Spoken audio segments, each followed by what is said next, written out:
Shalom, shalom, shalom, shalom, bonjour peuple de Dieu, bonjour, tout dépend du pays où vous me suivez. Je suis le frère Espoir Refuge, je vous parle depuis Brazzaville. J'ai un message à vous communiquer ce matin de la part du Seigneur.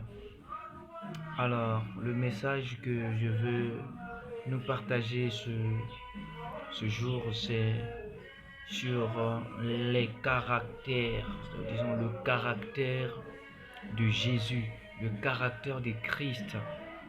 Parce que beaucoup de ces enfants de Dieu, nous partons à l'église, mais nous n'incarnons pas les caractères qui sont en Jésus-Christ, ou bien les caractères qui étaient en Jésus-Christ lorsqu'il était ici sur terre. Alors, il est très important de te prendre note là où tu es. Tu peux prendre ton stylo. Moi j'ai ma Bible. Tu prends ta Bible.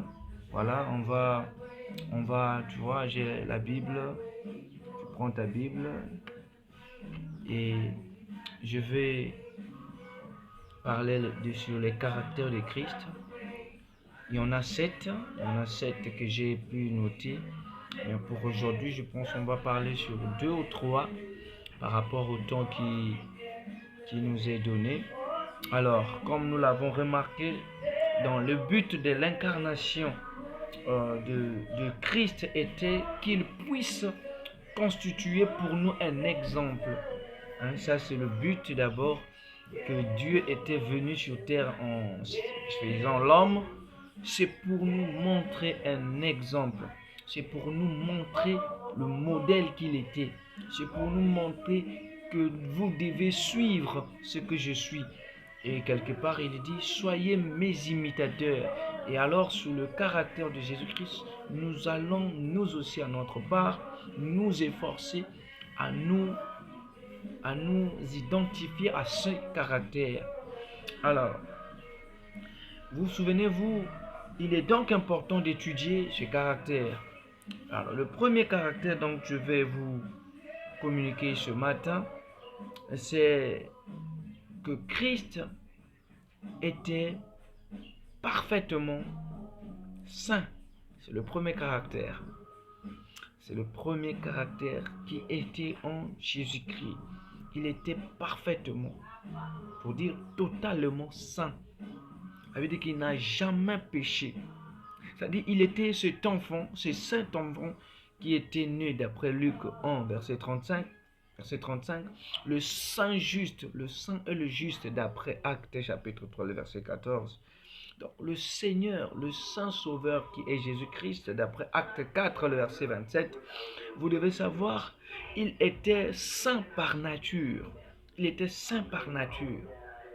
Jésus-Christ n'a jamais péché. Il n'a jamais péché, mais il est venu séparer l'homme du péché.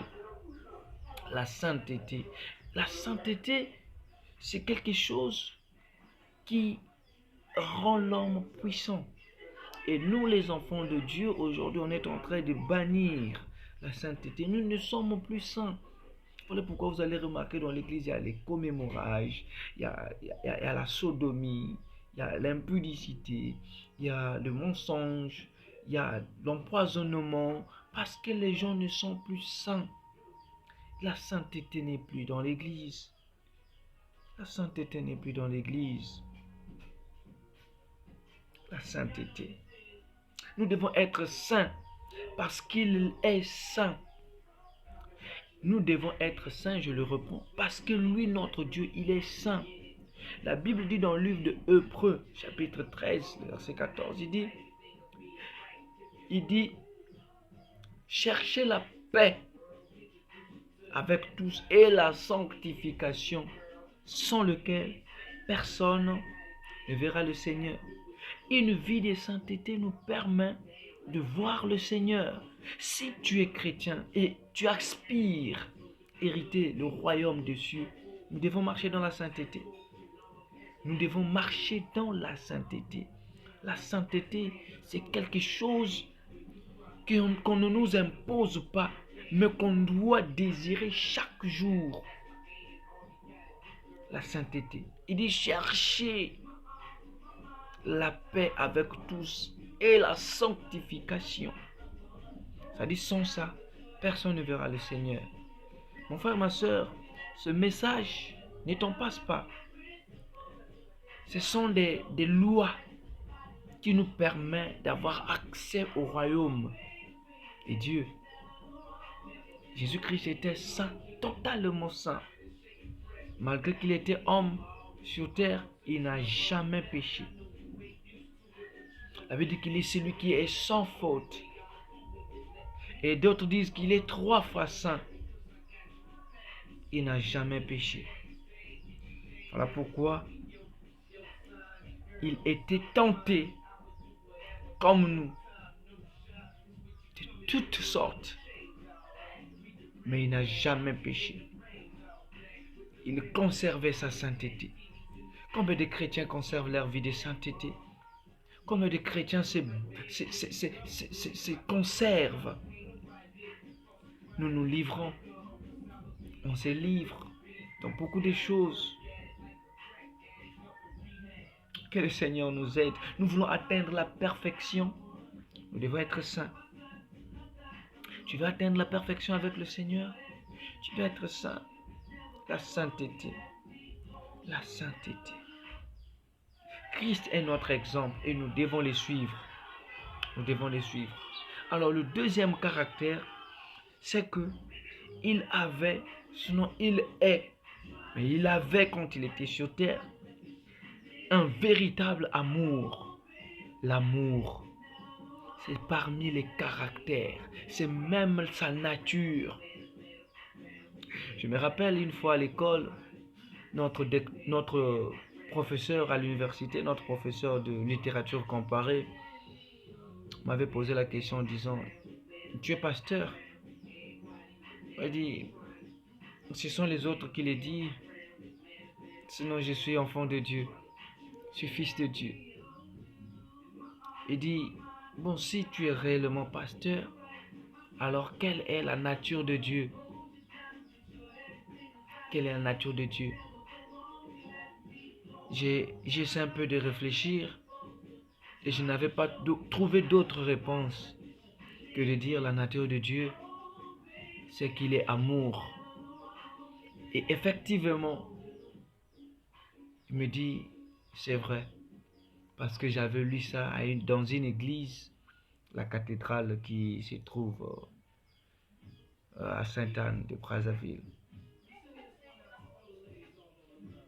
Bien-aimé, l'amour est l'un des caractères que nous devons imiter de Christ. Il dit que l'amour supporte tout. C'est-à-dire, si tu as de l'amour, tu ne peux pas faire le mal. Si tu as l'amour, tu n'auras jamais la haine ni l'orgueil. Vous savez pourquoi les gens sont orgueilleux aujourd'hui, ont de la haine jusqu'à empoisonner les autres, même dans les églises, jusqu'à parler mal des autres, jusqu'à dire des choses qui frustrent les autres dans les églises? C'est parce qu'il n'y a pas l'amour.